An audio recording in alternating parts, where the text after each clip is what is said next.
دندونای ما توسط لایه‌ای به اسم مینا پوشیده میشه. مینا سخت‌ترین ماده بدن هستش. اگه حواسمون نباشه و پلاکی که روی دندونامون تجمع پیدا میکنه رو تمیز نکنیم، به مرور زمان این پلاک میتونه تبدیل به جرم بشه و همین جرم میتونه سخت‌ترین ماده بدن که همون مینا باشه رو از بین ببره. احتمالاً اسم پلاک و جرم رو زیاد شنیدید و شاید فکر کنید که هر دو یک معنی میدن. من توی این ویدیو این دو اصطلاح رو تعریف میکنم، تفاوتاشون رو میگم که چجوری به وجود میاد و راه درمانشون چی هستش. تو ادامه این ویدیو همراه من باشید.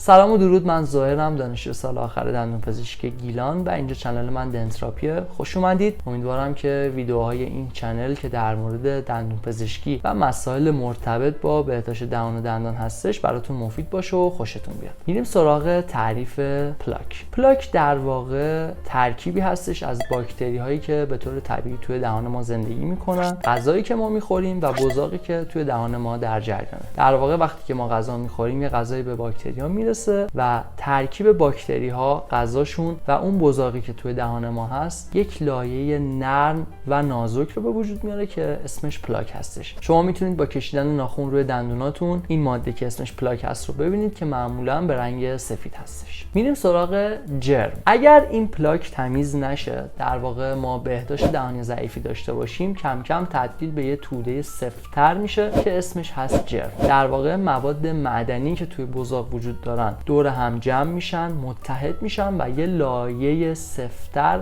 و خشن رو به وجود میارن به اسم جرم. جرم ها علاقه دارن که رنگ مواد غذایی که ما مصرف میکنیم رو توی خودشون به دام بندازن و همین باعث بدرنگی دندونا میشه. واسه همین هستش آدمایی که معمولا دندوناشون جرم داره رنگی هستش دندوناشون، در واقع یا به صورت زرد هستش یا مثلا رنگای دیگه هم میشه که داشته باشه دندوناشون. حالا چه چیزی باعث تشکیل پلاک و جرم میشه؟ گفتیم که هر آدمی که غذا بخوره پلاک حتما روی دندوناش تشکیل میشه. فرقی نداره شما شهروند سوئد باشید یا کنیا، با چه بهداشتی و چه سطح رفاهی، در هر صورت شما پلاک رو همیشه روی دندوناتون دارید. ولی تفاوت جایی رقم میخوره که این پلاک تمیز بشه یا نشه. اگه تمیز نشه تبدیل به جرم میشه. در واقع مهمترین عامل تبدیل پلاک به جرم بهداشت دهانی ضعیف هستش. ولی خب عوامل دیگه‌ای هم موثر هستن. مثلا خشکی دهانی که ناشی از مصرف کم آب یا مصرف یک سری داروهای دیورتیک هستش، مثل یک سری ضد افسردگی ها، میتونه باعث تبدیل پلاک به جرم بشه. یا مثلا آدمایی که سیگار و قهوه زیاد استفاده میکنن، استعداد تشکیل جرم تو اونها بیشتر هستش. چرا؟ چون دهانشون خشک‌تر هستش و این کمک میکنه به تبدیل پلاک به جرم. خب تا اینجای ویدیو چطور بود؟ اگه ویدیو براتون مفید بود لطفاً لایک و سابسکرایب کنید. از نظراتتون توی کامنت ها میتونید بهم بگید و برای اطلاع از آپلودهای بعدی